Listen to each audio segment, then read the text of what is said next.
Değerli izleyiciler, bu da bizim təmirdən sonraki nəticəmiz. Əslində bunun bərpası üçün belə bir usta işlətmişdilər. Baxın, partlaq hissəsi buradadır. Aşkar da görsənir.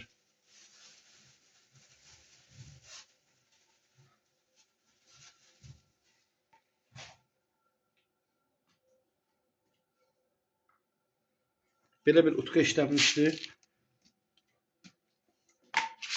Bunun təmiri üçün polda sökülməli idi.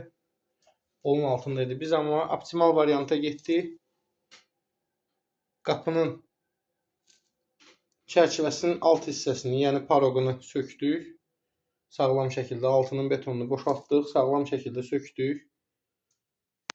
Bu şəkildə ziqzaqvari bərpa elədik.